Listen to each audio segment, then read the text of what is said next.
It's a mock draft, and it's at pick 9, and I am taking LaMelo Ball, although I'm not sure I'm happy about it. Find out why in a second. That was a terrible intro, Michael Bolton. Thanks, Josh. It's Michael Bolton here, and it's time for another episode of the Locked On Fantasy Basketball Podcast. Let's get to it. Let's get to it, indeed.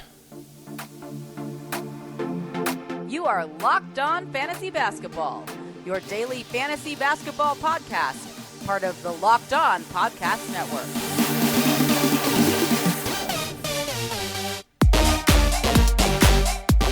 Hello and welcome to the Locked On Fantasy Basketball Podcast, brought to you by Basketball Monster. My name is Josh Lloyd and I am the lead fantasy analyst at basketballmonster.com. You can find me on Twitter as always at redrock_bball, on Instagram at TikTok at Locked On, I'm all over the place. On TikTok at redrock_bball and on Instagram at Locked On Fantasy Basketball. Today's episode is brought to you by FanDuel Sportsbook, official sportsbook of Locked On. Make every moment more. Right now, new customers can bet $5 and get $200 in bonus bets guaranteed. Visit FanDuel.com/LockedOn to get started. Thank you also for making Locked On Fantasy Basketball your first listen every day. We are free. We are available on all platforms. So, pick 9, I've already told you I'm going to pick. It's LaMelo Ball. Why am I hesitant? Because in the fantasy playoffs, unless you play until the final day of the season, and let me stress to you very, very clearly, do not do that. Absolutely do not do that. The Hornets have a 2-game week. Now, if you finish the season, when I suggest on March 24th, that is championship week. If you play to Yahoo's default, which again, I do not suggest, finishing on 7th of April, that is the first week of the playoffs. In my playoff schedule, there are 4 teams who have 2-game weeks. The Mavericks, the Hornets, the Lakers, and the Wolves. And the Mavs and the Hornets have it in championship week. But Ball is going around the 8 or 9 spot in most drafts. I could have taken him at 8, but because of my playoff schedule thing, which I don't care about usually, unless there's a 2-game week, which is a big deal. But at pick 9, he is going to go here in most drafts. So this is the direction I'm going.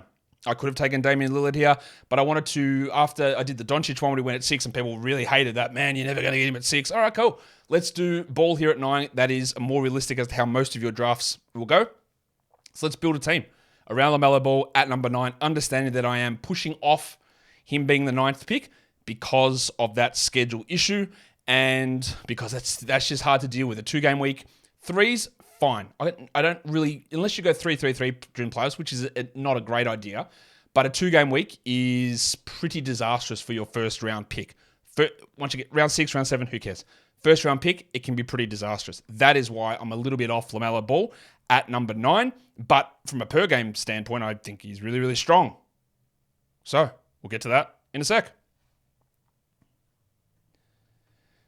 Today's episode is brought to you by FanDuel Sportsbook. Snap into action this NFL season with FanDuel, America's #1 sportsbook. Right now, new customers get $200 in bonus bets guaranteed when you place a $5 bet. That's $200 in bonus bets, win or lose. If you've been thinking about joining FanDuel, there's never been a better time to get in on the action. You can go and check out the spreads, the money lines for all of the action this week, player props, but futures as well. Dolphins Super Bowl? Yeah, let's get in. Although, Devin Achan? I don't know how to pronounce it anymore. I've lost my mojo. Is he Rookie of the Year? Or no, he's not now because of the knee injury. Well, it doesn't matter because Tua's going to win MVP, the Dolphins are going to win the Super Bowl, and all of those NFL bets are available over on FanDuel. So go to FanDuel.com/lockedon and kick off the NFL season. FanDuel, official partner of the NFL. And don't forget to gamble responsibly. All right, we'll head into this mock draft and let's see how it goes. All right, let's go into this draft. So as I said, I'm picking at number 9 here with that LaMelo Ball structure. We'll see how it works out. I don't know how it's going to go. I think it's fine to build the team just in terms of building it for this exercise. I'd be really, really cautious about taking a 2-game guy in round 1 of a draft. It's just harder to deal with. If your playoffs for some reason don't include that week or you're not doing playoffs or whatever, you make your call. It's just really hard. 2-game weeks are tough from a first-round guy. It's probably even more important in a points league, I would say, because it's impossible to make that volume up. If everyone else has got 4 games from a guy getting 50 points and that's 200 points, you've got 100. That's so hard to come back from. Category leagues, you can manipulate it, punt, and all that sort of stuff. points leagues, you can't really. All right, we're off. We're going. Jokic goes at 1. What a surprise. This guy, Alperen Şengün, asked me if I've ever been in a draft this season where Jokic hasn't gone 1. I don't recall that happening. And while it's possible that Jokic isn't the number 1 player this season, I don't really see an argument for not taking him there. Sorry, I haven't told people who I'm targeting. You can see by my name, leave me LaMelo.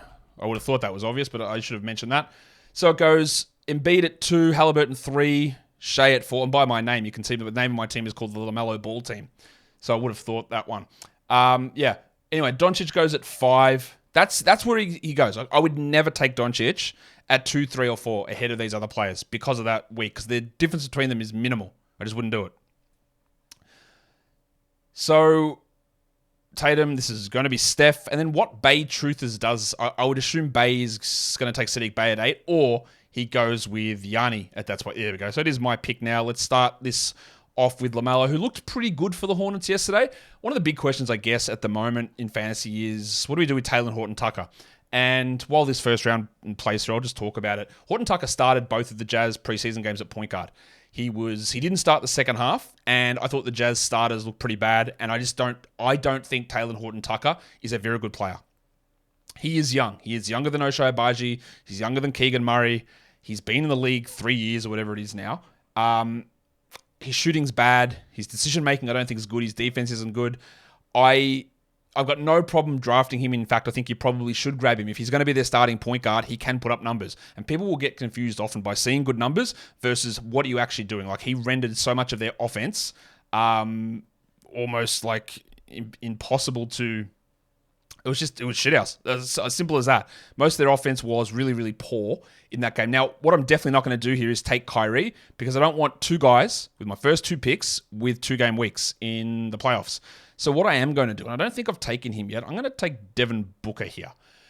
So do not do that. Do not pair Kyrie with LaMelo Ball. That is a horrible, horrible, horrible pairing. So back to Horton-Tucker. I don't think he's very good. They've got so many options there. There's Dunn, there's Sexton, there's Clarkson, there's Agbaji, and there's Keontae George. You can take Horton-Tucker. I'm looking at this through a real-life perspective. If they do start him, I just have no faith in him being a competent NBA starting point guard. That if they do start him, A, he won't play starters minutes, or B, he won't last in that role, would be my guess. So if he's opening night starter, you stream him in, you use him, we add him, see what happens, but it made everything look gross on that team, I thought, and that's why they benched him in the second half. We'll see what happens in the next game. To me, it's very clear that Keontae George is going to take that job. I think and Chris Dunn is the other. They're the 2 best options, right? I think Sexton's trash also, by the way, just so you're aware. I think that Dunn and George are the 2 best guys there.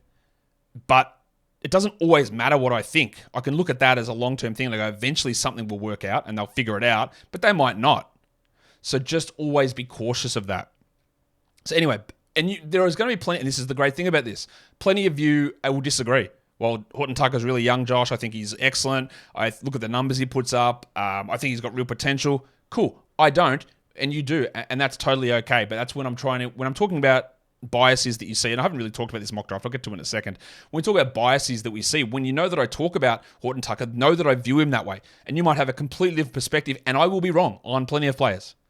So if I'm like, I'm not that interested in Horton-Tucker, I'll happily grab him. Let's see what happens, because I just don't think it clicks with everyone on that team. But it might. I don't know. Anyway, after I took Booker, Jim Harden. I haven't really seen Jim go that early in any draft. Wow. Don Mitchell goes after him. Kyrie goes next. That's sliding for Kyrie, but it's okay. Paolo got auto-picked. What's Paolo doing? He was the last to jump in this draft. Now he got auto-picked. Jesus. Towns goes next. Towns is going into the second round in nearly every draft now. Mikal Bridges, Darius Garland, Bam Bam Adebayo. Ooh, haven't seen Bam go in round 2 for a while. And Fred VanVleet. I don't dislike Bam going around this area now that Lillard isn't in Miami. I wouldn't have taken him there in any other in that situation if Lillard had arrived, but he didn't, so it doesn't matter. VanVleet goes into round 2. Cunningham, the end of round, or start of round 3, which is okay. I think I might. Oh, by the way, one of the other ones we're just going to talk Jazz here. Kawhi Leonard goes at 26. Thought John Collins just looked like John Collins from Atlanta. He sort of just stood in the corner and didn't get used. And I know a lot of people are like, well, when he goes to Utah, he won't have that problem of happening in Atlanta. And I would say the returns from preseason are really troubling in that regard. I'm okay with getting him around the 100, 110 mark, but by no means is he a sleeper for me.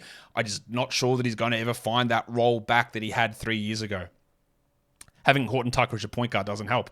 Larry Markkinen goes next at 27. Jimmy Butler, 28. That's pretty good there for Butler. That's very good, actually, I think, for Jimmy there. Interesting team. Gilgeous-Alexander, Bridges, and Butler for Josh. They're all sort of mid. Sounds like I'm being negative. I'm not. But they're just sort of guys who are like across the board. Really good free throw guys with high volume, so they're strong in that. But everyone else is just sort of across the board, which is good, which is fine. Wow, Jaren Jackson slid there. Wembanyama goes at 32. That's too. You know that I have a problem with the valuation of blocks in fantasy. That's too low for Jaren. It just is too low. People are taking this too far. What am I going to do with my selection here? Let's take Porzingis. Let's take Porzingis there. Get some blocks, 3 in a row blocks off the board. I did that a little bit for Porzingis to get some blocks, but also to make everyone else start to chase blocks somewhat, so I can get someone else coming back around to me after those 3 guys went. Someone will start. I predict someone's going to reach for Chet in these next 4 picks, and Miles Turner will go off the board, and that will enable me to get maybe a De'Aaron Fox fall back to me, or Jordan Poole or Zach LaVine. I was hoping I'd get Des Bane, but it didn't happen. Mobley went at 34, Bane went at 35. Again, I'll continue to say this. This round 3, mid-round 2 or round 3, there's value where you look at everyone who could be second-round guys. Paul George, Jim Butler, maybe Larry Markkinen, Kawhi Leonard, Jaren Jackson, maybe Porzingis, Bane, all those guys. I didn't get Fox. Siakam goes into round 3, Fox start of round 4. I don't love Siakam there. I do think Fox is pretty good at that spot. Always remember, when I do those clickbaity sort of shows, those sleepers and busts and do not drafts, that is mainly just to get people to watch, and so I can talk about how I value guys. But it's never a strict do not draft. Everything is about value, and it's about positioning. And if I say I don't like Jaren Jackson at pick 19, but in certain situations, I'll grab him at 21, or I'll get him at 25. It really depends on how I'm building my team. These players, it is not, I better pick. Jordan Poole goes, DeJounte Murray goes. Oh, this is going to be Zach LaVine, I think. Let's grab LaVine there. I was debating LaVine. I was debating Brunson. I was debating Murray, Jamal Murray. I was debating Claxton.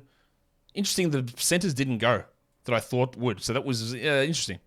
Probably should have taken Claxton to get this J-Ep is going to take Claxton. Claxton could have been a good pick there for me. I think Claxton's going to be pretty strong this season.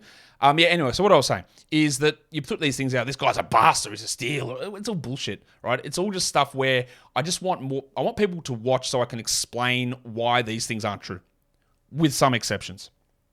And when we do these mocks, it's about how the variation. The difference between pick 40 or pick 70 might be 0.2 steals. Come on. It might be half a 3. We're talking such small numbers between the valuation of so many of these players that it is hard to get worked up about even 15 spots of value difference between them. Now, some of them are crazy. Fred VanVleet at 70 on ESPN, Nick Claxton at 92, obviously insane. Very, very good steal options. I think Derek White at 60 is pretty crazy. It's too high. But if I've got Jaren at 28 and I take him at 20, doesn't matter. If I've got Markkinen at 30 and I take him at 26, who cares? I think we need to get out of this mindset of if you have a guy in a certain spot, you can't make any deviation. And again, it all ties back into my thought process, or not my thought process, I don't even know what the word I'm trying to find is that it's not, we can't be so sure about these guys in these areas, and the draft is not the be-all and end-all. So much changes. You don't win your league at the draft. You set yourself up, you help yourself, but you don't win it at the draft. You don't lose it either. You got to make smart moves during the season. Some really interesting value picks here. I don't love Vooch going there, but I'm not going to argue with it too much. Vooch went at 41. Holmgren 42. He is definitely rising. I thought he'd take Claxton, but he took Holmgren. Wow, Claxton has fallen. Wowee. 8 and 43, Turner 44. So that little run on centers that I thought might happen start of the fourth happened mid-fourth. Jamal Murray 45, Brunson 46, Jaylen Brown 47, Zion 48. So let's say that grouping, right? Holmgren, Ayton, Turner, Murray, Brunson, Brown all go within 6 picks in a row in the 4th round. Every single one of those players, I believe, could finish in the top 30. They might not, but they all could. Zion goes at 48, Claxton 49. So Şengün does some really good stuff there by getting, they're actually the 2 top players on my board coming back to this spot. So I like that. DeRozan, I'm not big on DeRozan. ESPN's got him at 29. But at 50, we love that. Walker Kessler falling. I didn't expect I'd see Kessler behind all these guys. Also, quick to note, Walker Kessler's first preseason game, 5 blocks. Right? We all talk. That's great. Look at Kessler, he's dominating. Walker Kessler's second preseason game, 0 blocks. Now, I do believe Kessler's going to lead the league in blocks. But variation's huge. And yeah, you only played 20 minutes. That's cool. But that's still big, yeah? That's still a big difference.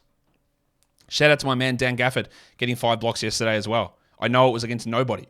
But the fact that he's back and playing through an elbow injury and they have no other centers, meaning Gafford is a strong value and you can still get him around 100.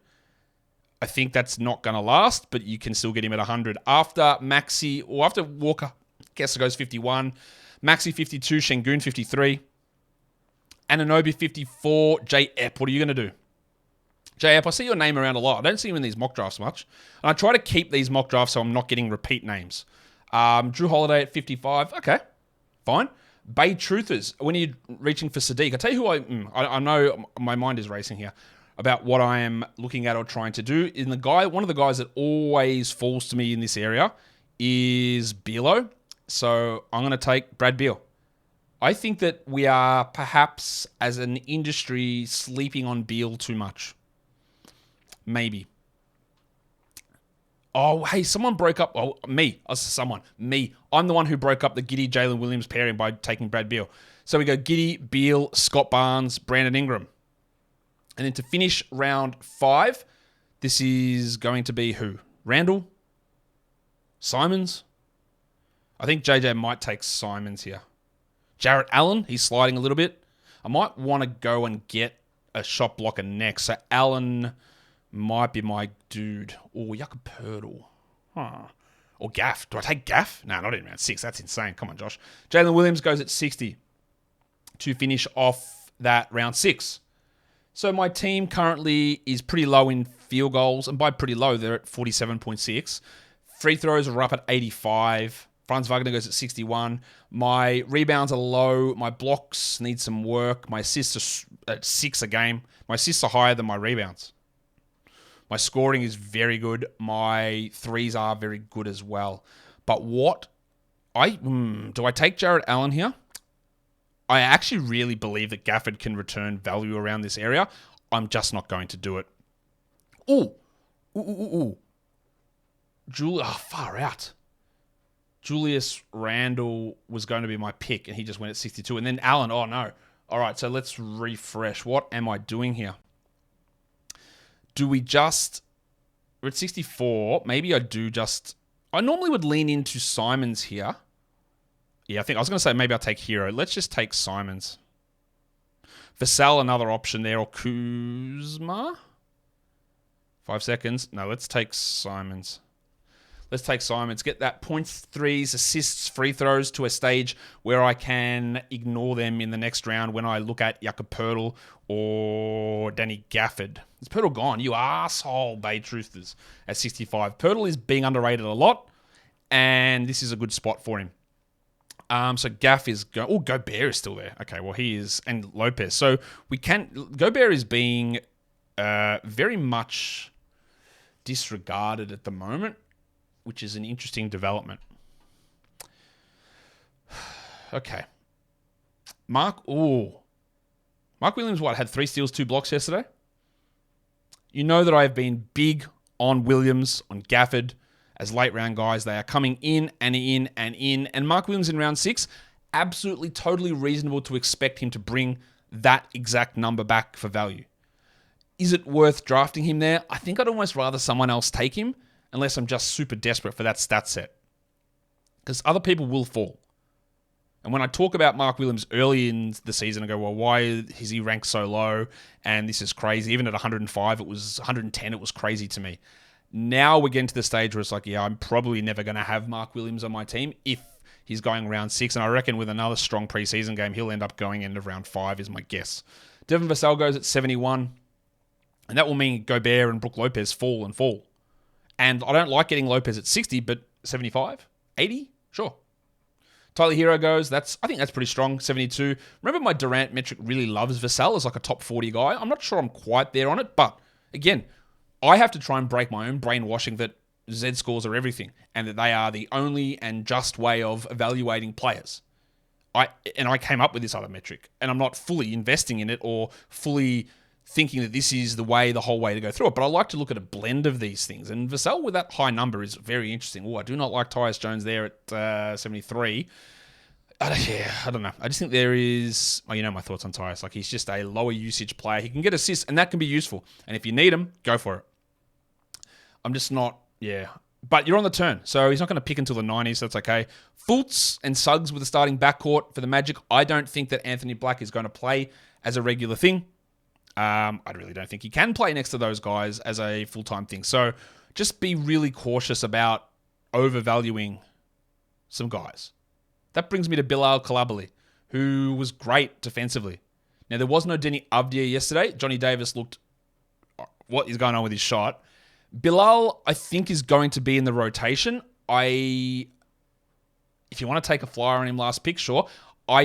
Maybe he does. Maybe he does start opening night. I don't think he will. And I think the offense is going to be... I think he might return Isaac Okoro type numbers with better defense, which is useful. But I'm not convinced that he's getting 30 from the jump. We will see. We will see on that. That's pretty good for Lopez at 77. Again, I'm not big on getting him in round 6 or round 5. This spot is okay, although I do expect him to drop off pretty significantly from last season. Clay goes at 78. I would rather get Clay in round 8 than round 7. Oh, Jay. Yeah, there we go. Gafford at 79. Yeah, okay. It really depends on who you're drafting with. If you're drafting with people who follow me, or like this draft that I'm in, I'm not getting Gafford. But he went like 100 in a Roto World mock that I did today. So what do I want to do here? I think... Clock is ticking. Wendell Carter is my guy here. There we go. Wendell Carter. I think he's really underrated. I tell you what, I watched on NBA League Pass here, and you go to the highlights and stuff of games, and I wanted to watch some of the highlights of the Pelicans Magic game, which it was a frustrating highlight recap because they showed like the first half. So I didn't get to see any of the actual bench guys play. But they showed these highlights. It was Zion, there was Paulo Banchero with some moves, and then like they do all that, and they flash up at the end, leading scorer Wendell Carter, 18 points. I go, bro, I didn't even see him on the court. I didn't even see a single highlight of him. He just went about his work and got it done. After Wendell goes Ja Morant, I believe that's maybe a little bit too high with the suspension and the fact that he's not good in category leagues, but whatever. He does provide high-value points, good field goal percentage for a point guard, and very good assists. But the suspension kills it. Okongwu goes after him at 83, who I think he's going to take threes this season. Michael Ponder Jr. goes at 84. We hope that ankle's not a problem. Austin Reeves at 85. I was debating Reeves when I took Carter, but I quite clearly didn't take him. What else do I need to do with this team who is struggling a little bit at the moment? Jeremy Grant. He goes at... Oh, well, okay. He just goes at 86, so I'm obviously not... Jalen Duren at 87. All right. We are at a stage here. What do I do? I'm going to take Marcus Smart here. Get some steals up, get some assists up, get a boost short term where he's better than this number for the first 25 games. Prevent the Ja Morant guy from taking him on the way back around, which wouldn't have happened. That's not a bad idea, though. If you do want to reach for Ja in round 7, flip Marcus Smart into round 8. That helps you a little bit, I think. Jabari Smith at 89. Yeah, look, I know. Sure. It's just taking so much value out of it. Toby Harris, he was the other guy I was debating when I took Smart. People had an issue yesterday when I claimed that Luke Kennard and Michael Ponder Jr. were in the best 10 shooters in the NBA. I didn't think that would be controversial. I didn't say they're the best scorers. I think they're the best shooters. And Bane in that group as well. But yeah, I didn't think that'd be controversial for a bloke shooting 48, 46, and 46% from three the last 3 years, and Michael Porter hitting like 40% on contested threes. But apparently it was. But we all have differing opinions, don't we? Which is what's sometimes good and sometimes bad about, not even fantasy, about the NBA. After Harris goes at 90, Rozier goes at 91. That's actually parlor from you. Now, I've criticized you going early on Mark Williams and Clay. Rozier at 91 is brilliant. I love that from you. Miles Bridges goes at 92. Cool. The suspension. By the way, Gordon Hayward is looking like a pretty strong last round pick. He's going to start. He might stay starting. And even if he does go to the bench when Bridges comes back, well, you just got 10 games of maybe top 100 production, and then you move on. I really, as much as I don't love an old guy in last round, taking Hayward, who should be much better than that, for 10 games, minimum, I think is worth it. McCullum, 94, perfect spot for him, I think. I'm not big on him in the 60s, absolutely not. Here, totally good.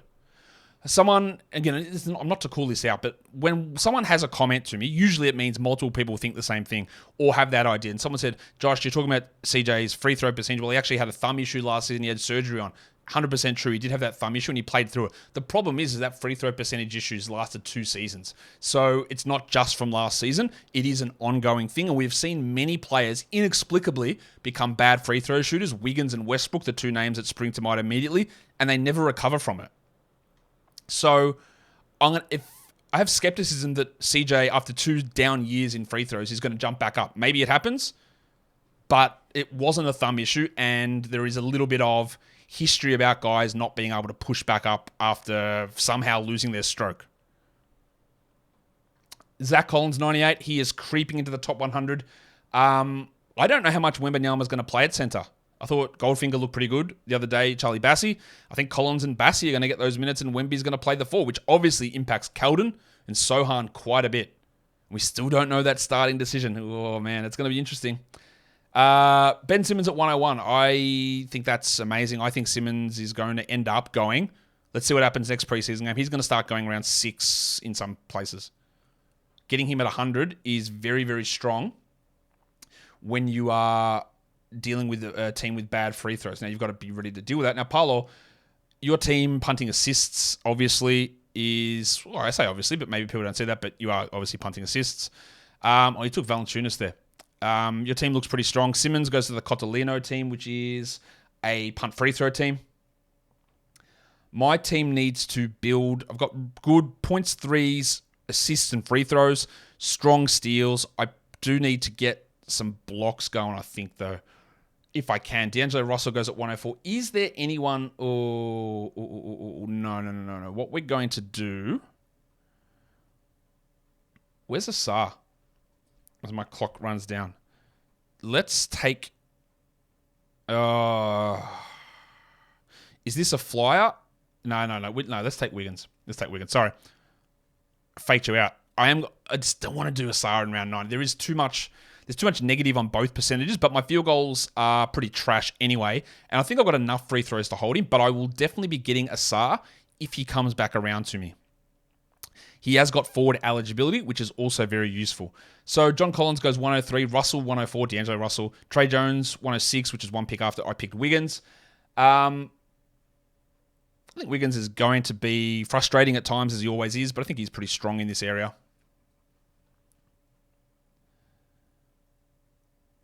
Tomorrow we'll do the 10th pick in the mock draft. I don't know. Oh, this guy, bro.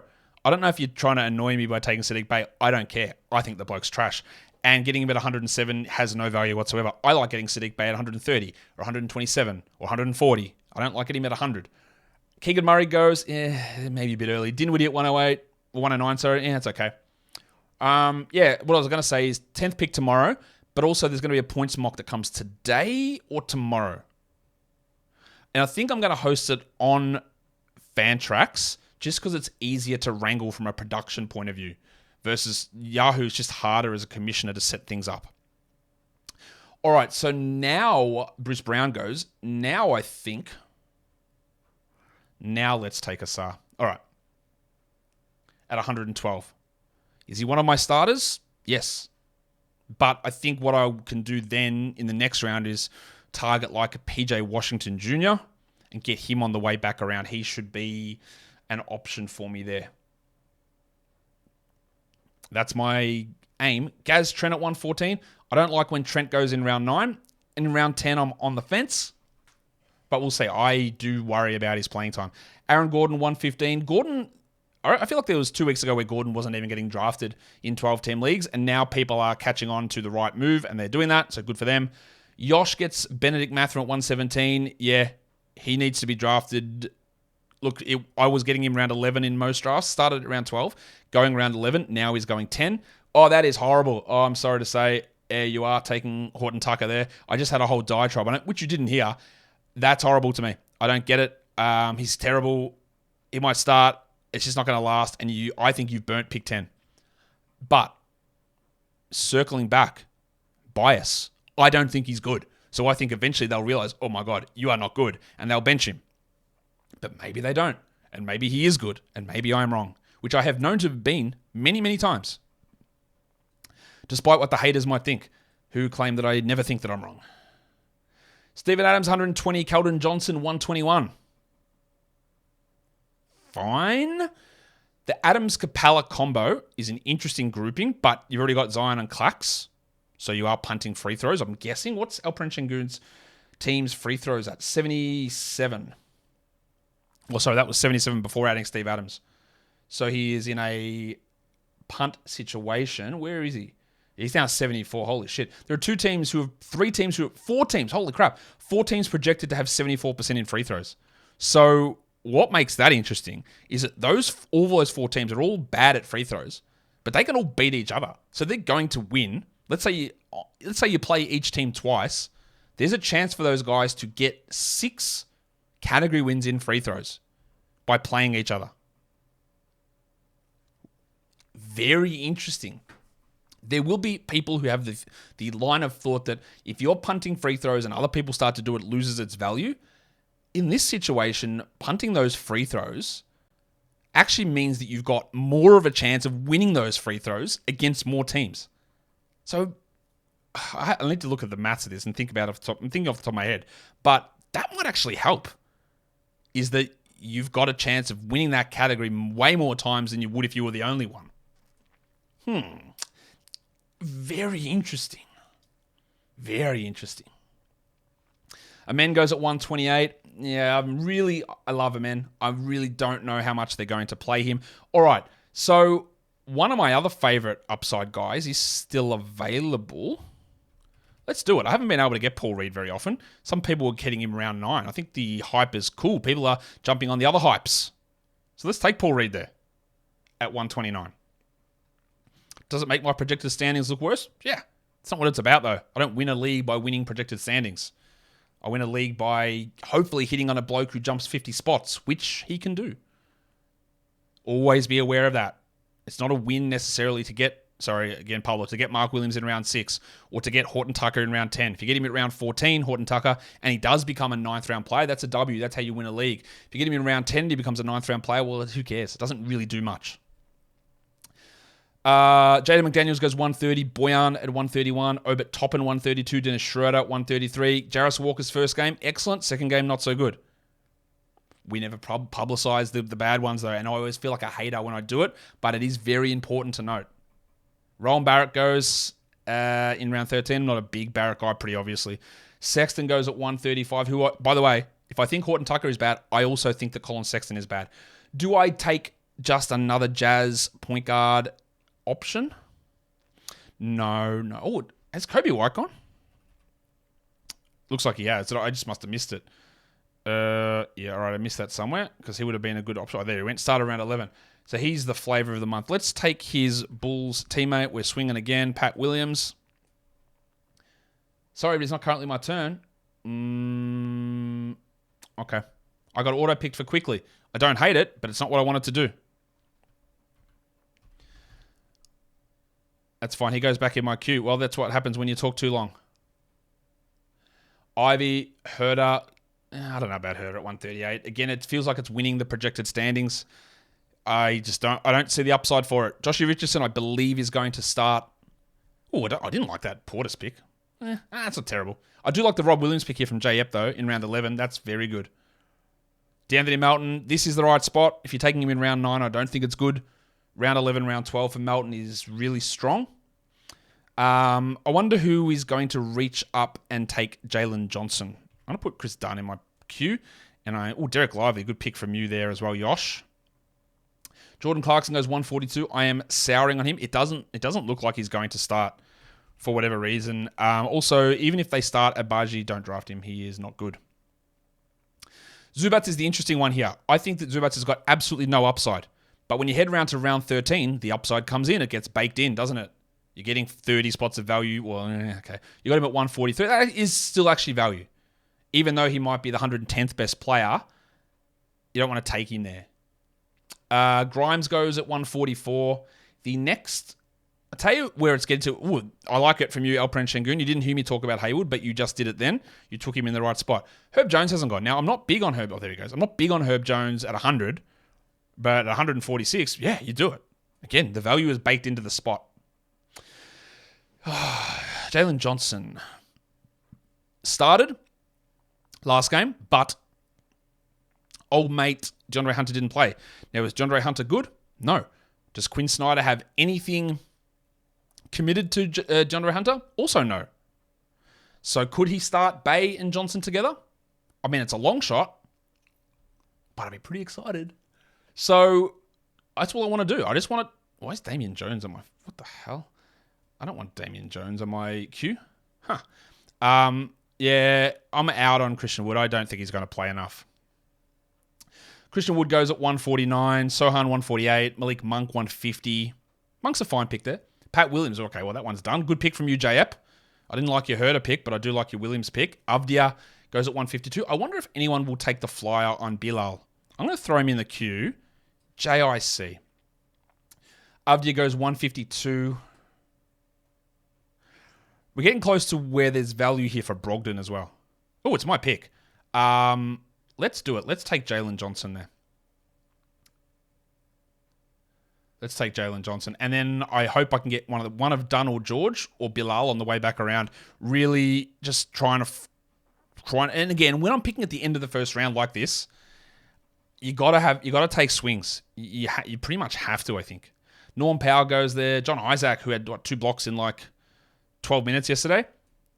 The path to starters minutes is impossible for Isaac, but the value it can be there. I'm not sure I fully buy in, but does he have more upside than Isaiah Stewart? Of course he does. Cole Anthony at 157. I thought Cole was really good yesterday. He's just buried on this team. Oh, Dante Exum. Holy shit. I did not think I'd be seeing it. Exum played pretty well against Real Madrid. Yeah. Okay. All right, so I've got a choice here. Keontae George, Chris Dunn, Bilal. I have to take George. We're just... Hopefully, one of Asar, Reed, Johnson, and George pop off and bump me 50 spots up. And I am willing, in a head-to-head league, to take L's for the first 2 weeks to see how the rotation settles. Things are weird for the first week.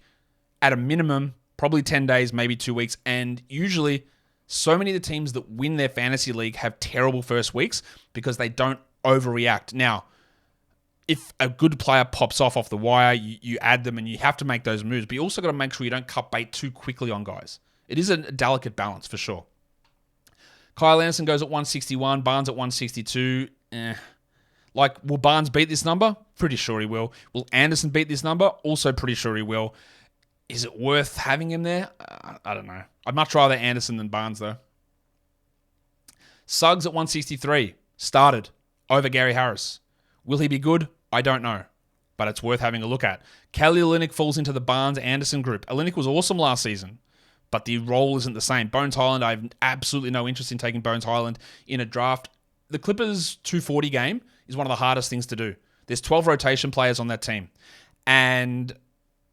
2 of them won't play each night, and then you're in a situation where Bones might be the 10th guy.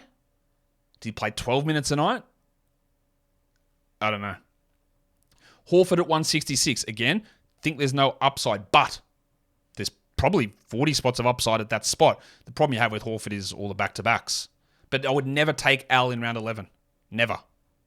Here, whatever, go for it. KCP is another one of those ones. Like, it's fine, but what's the point? And Kuminga goes at 168. See, I would have rather taken a flyer on Chris Dunn. Probably not Bilal. Maybe Bilal, but Chris Dunn, Brandon Miller, even a Malcolm Brogdon, Jarris Walker. Who else is in this zone that we could have had a crack at? It's probably the main ones. Levert versus a KCP there. So, my team. LaMelo Ball, Devin Booker, Porzingis, LaVine, Beal, Simons, Wendell Carter, Marcus Smart, Andy Wiggins, Asar Thompson, Paul Reed, Emmanuel quickly auto-picked. I wanted Pat Williams there. Jalen Johnson and Keontae George is my squad. I'm going to go and have a look at how those projected standings do have a look over on Basketball Monster. Again, it's not the be-all and end-all. More changes than doesn't change. And don't tie yourself down to what those numbers mean because, again, we are taking swings and many people are taking swings in drafts. So if I have a look at how this sort of plays out, J. Epp, Paulo, Tingus Pingus, and Ehua. The reason I think that, say, a Paulo and a Ehua, whatever, I don't know how to pronounce the name, is that they grabbed some guys who have sort of solid floors, like the KCPs and Joneses and Zubatses, which do translate well to projected standings.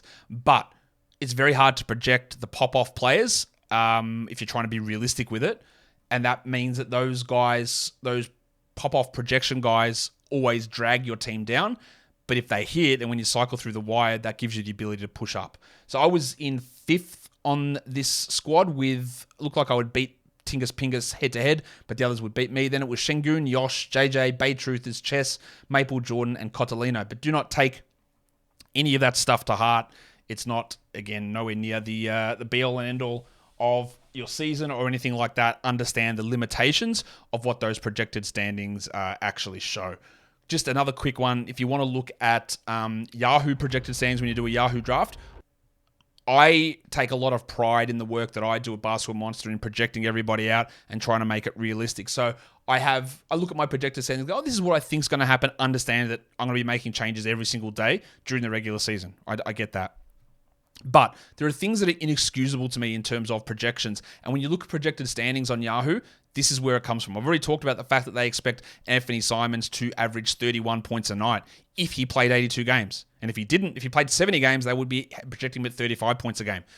I looked at Donovan Mitchell's numbers. They project Donovan Mitchell to take 700 more field goal attempts this season than last season.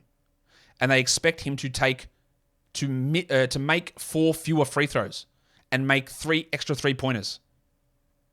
And have half the amount of blocks of last season.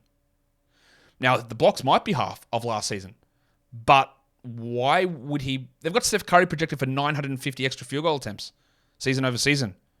And all those numbers is what populates the projected standings. And it populates the ranked column. So just be really cautious about trusting it because those numbers they're indefensibly wrong. You can make small arguments on anything. You can't make an argument that Don Mitchell is going to take 700 more field goal attempts this season. You can't do it. I'm sorry. It's just impossible to do. And on that note, follow this podcast, Apple Podcasts, Google Podcasts, and on Spotify, as well as the Odyssey app and on YouTube. Thumb it up and leave your comments down below. Guys, we are done here. Thank you so much for listening, everyone. See ya.